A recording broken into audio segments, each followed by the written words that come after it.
Let us now see the history of this recombinant DNA technology. It all started in the 1960s with the discovery of what are called as molecular scissors, meaning an enzyme which can cut molecules, hence referred to as molecular scissors. These enzymes are called as restriction enzymes. So these are enzymes that can cut a molecule, hence referred to as molecular scissors. The DNA is cut using the enzyme restriction enzymes, and this was discovered in the 1960s by Arbour, Nathan and Smith, for which they were awarded the Nobel Prize. After this, in 1971, Paul Berg was able to do what is called as gene splicing, which is nothing but cutting and pasting. He was able to cut DNA, two different DNA, and paste the two different DNA together, which is called as gene splicing. So, in the 1960s, there was the discovery of the enzyme restriction enzyme, which is a molecular scissor that can cut DNA. After this, Paul Berg in 1971 was able to cut and paste two different DNA together. This led to the first recombinant DNA technology developed by two scientists, Stanley Cohen and Herbert Boyer. Boyer was able to cut the desired DNA in such a way that it could be easily pasted on to the plasmid DNA. He had devised a method by which he could use restriction enzymes. Already restriction enzymes were being used. In 1971, Paul Berg had used restriction enzyme in order to cut and paste two different DNA. So now Boyer was able to devise a method where he could cut the desired DNA in such a way that it could easily be pasted on or joined to a plasmid DNA. At the same time, Cohen was working on a technique where he could introduce a piece of DNA into the host bacterial cell. A technique of introducing a foreign DNA into a bacterial cell, which we now know is a technique of transformation.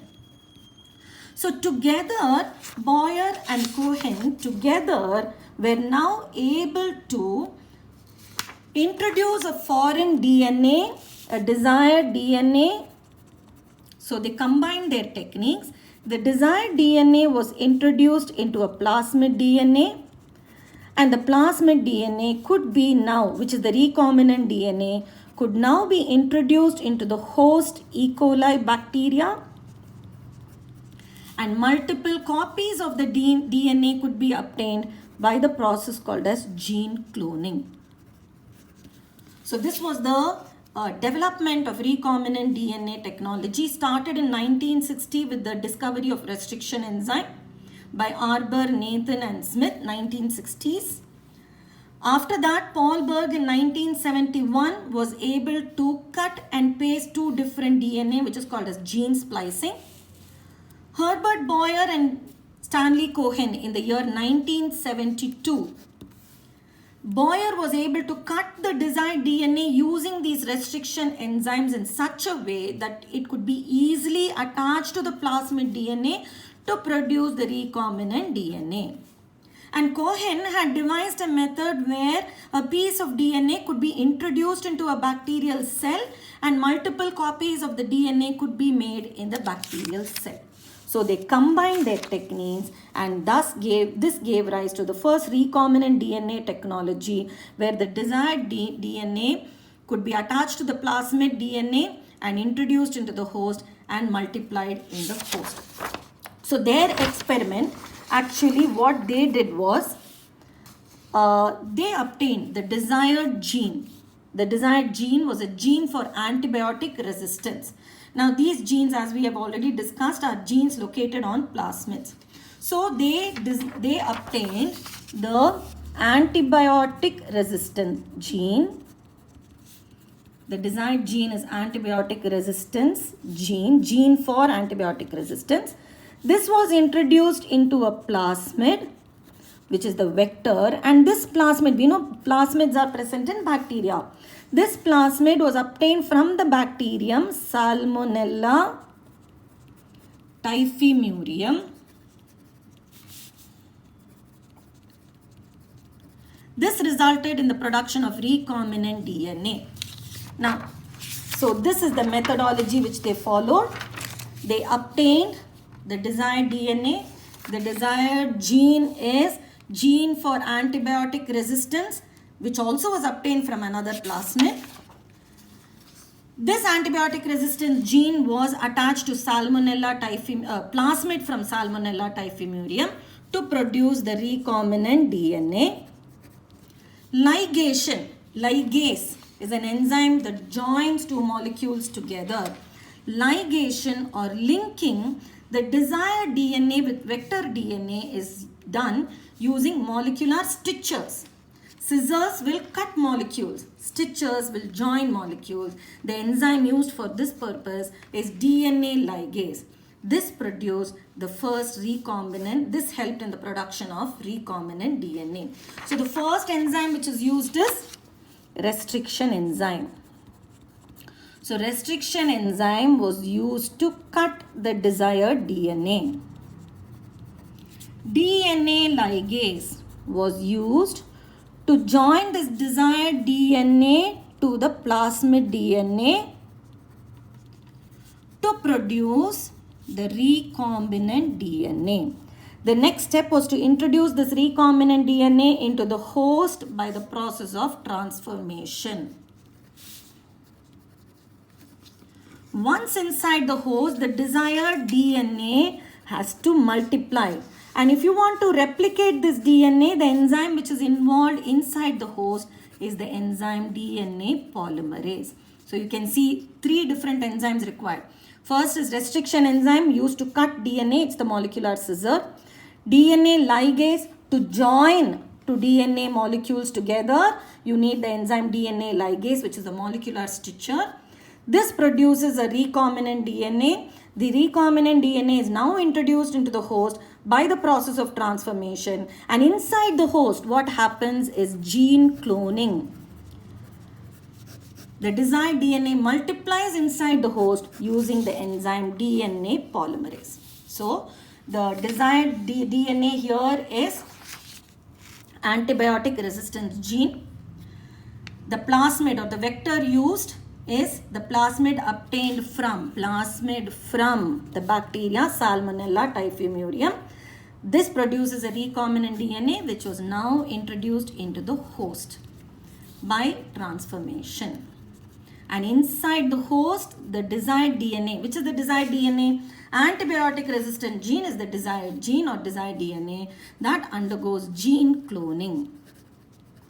So this step, to obtain this, you need the enzyme, restriction enzyme.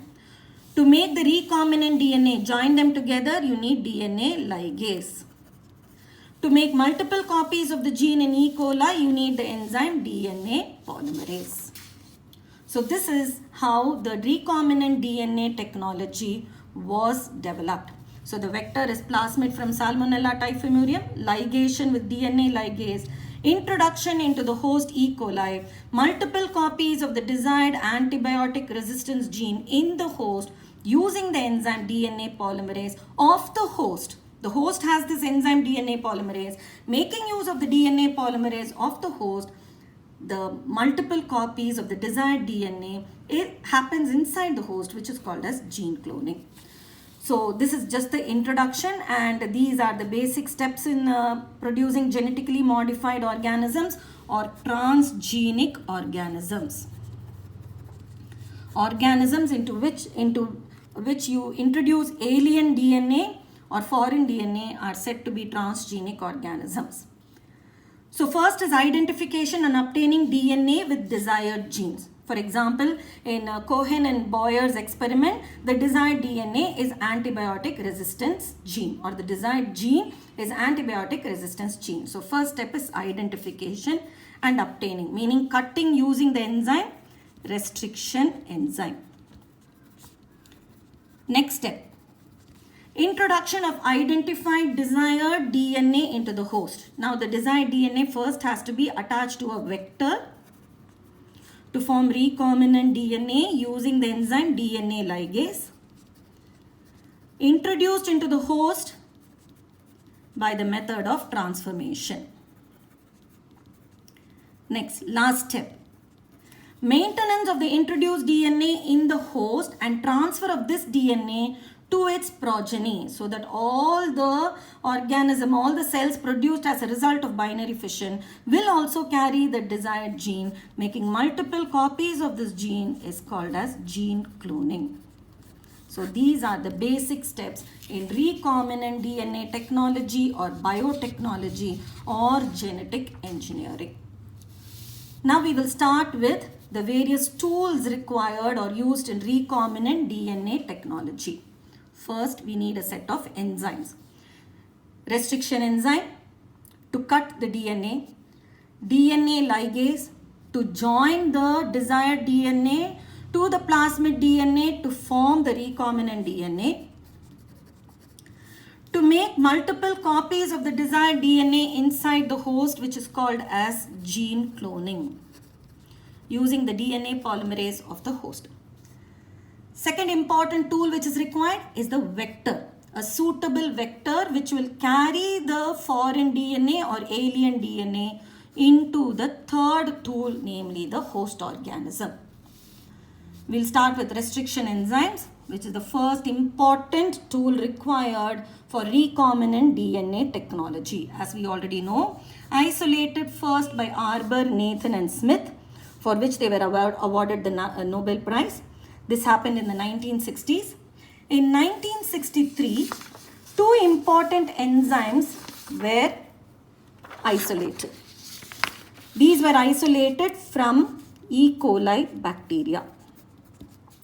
The two enzymes were methylase and REN, which is restriction endonuclease. In 1963, these enzymes were discovered. Both were obtained from E. coli. One is the enzyme methylase, another one is the enzyme restriction endonuclease. Restriction endonuclease is a restriction enzyme.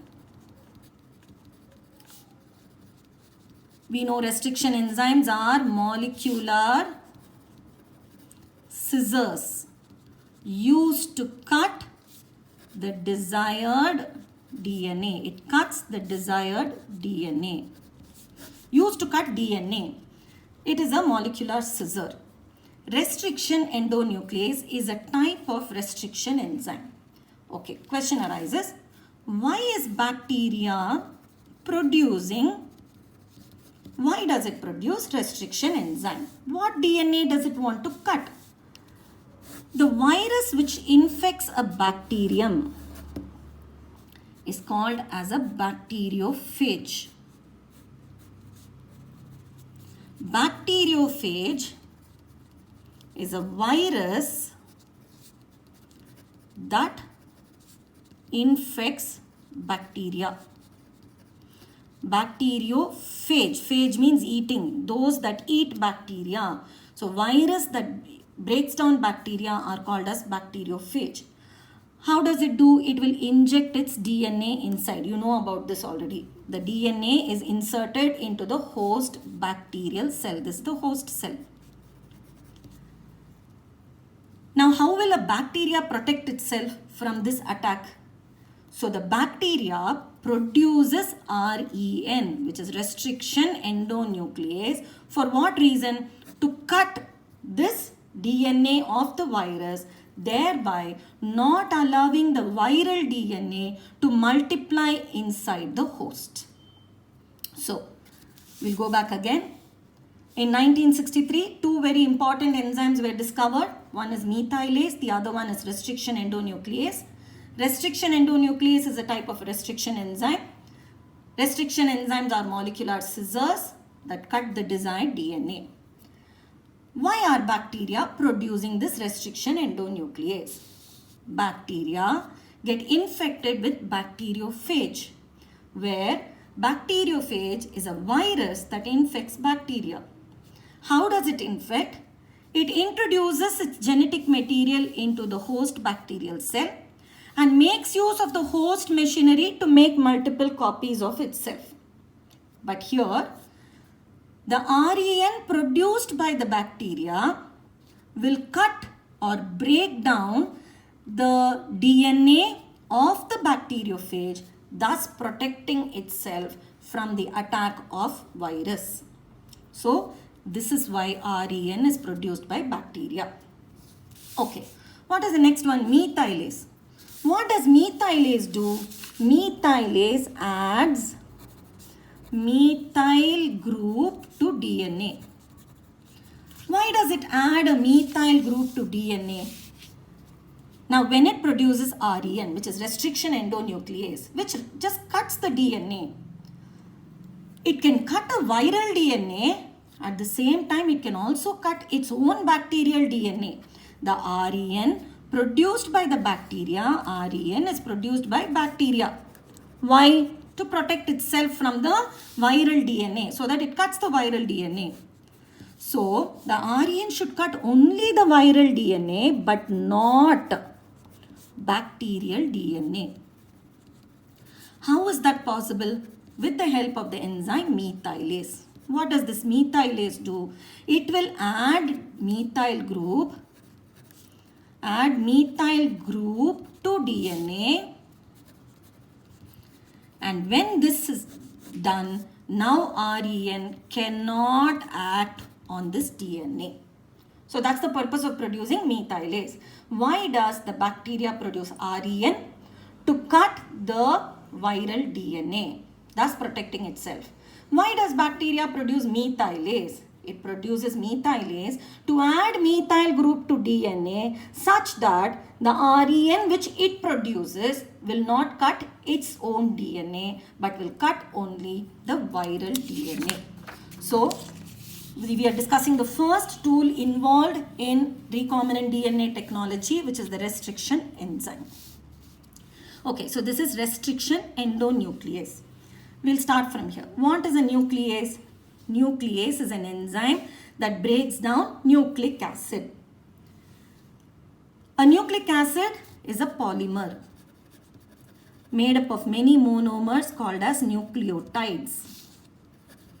The nucleotides are linked by phosphodiester bond. So if the nucleotides have to be cut or the nucleic acid has to be cut, then you have to cut the phosphodiester bond. So nuclease is an enzyme which cuts or breaks down phosphodiester bond. There are two types of nucleases. One is an exonuclease, the other one is endonuclease. From the name itself you can make out, exonuclease will cut the DNA at its ends, removes one nucleotide after the other from the ends of DNA. This is not what is used in biotechnology. What we are using are endonucleases. Again, from the name we can make out, this cuts DNA internally. Endo means within. At specific region. Does not make a random cut. It is making a cut at a specific site, and these such endonucleases are called as restriction enzymes or restriction endonuclease. Why restriction? Why is the name restriction? Because it makes a cut at a restricted site. Only one site it can cut. A specific site only it can cut. Hence it is called as restriction enzyme or restriction endonuclease. Nuclease cuts nucleic acid. Endonuclease cuts nucleic acid internally at a inside within the DNA or within the nucleic acid. Restriction endonuclease cuts DNA at a specific site within the DNA. Hence the name restriction endonuclease. Let's see the various aspects of REN. First point is that we know that RENs are produced by bacteria. We know why they produce. They produce so that they can break down the DNA of a bacteriophage. These are enzymes obtained from bacteria that cut DNA at specific sites. That's why it's called as restriction endonuclease. What are these sites called as? These are restriction sites, meaning a specific site. This restriction site has a recognition sequence. Recognition sequence means what? The enzyme is able to recognize a particular sequence. In a nucleic acid, when we talk about a sequence, what does that sequence mean?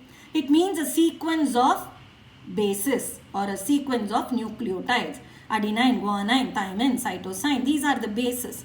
So it has recognition sequence, which is a palindromic nucleotide sequence.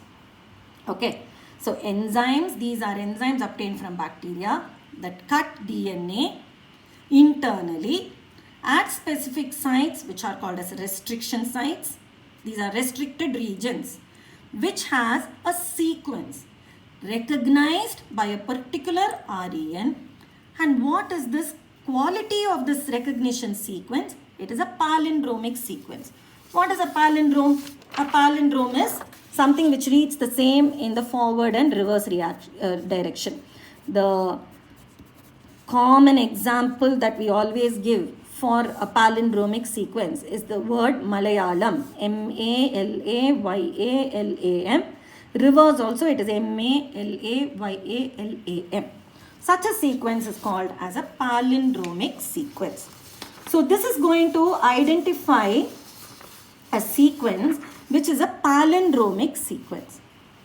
What is a palindromic sequence of nucleotide? It is the sequence of base pairs that reads the same on the two strands of DNA, not on the same strand.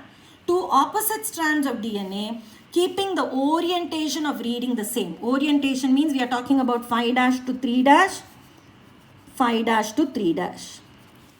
If you keep the orientation same, if you're talking about the orientation in 5', 3' direction, on opposite strands, the sequence should be same. For example, let us look at this sequence. This is a DNA sequence which is running from 5' to 3' direction. You see the sequence here, GAATTC. If you take it in the same nucleotide strand, same nucleic acid, it is not palindrome. But look at the opposite strand. Same 5', this is in this direction, this is in this direction. You are keeping the orientation same, meaning orientation is from 5' to 3'. If you keep the orientation same, then this is GAATTC. On the opposite strand also, it is GAATTC. This is called as a palindromic nucleotide sequence.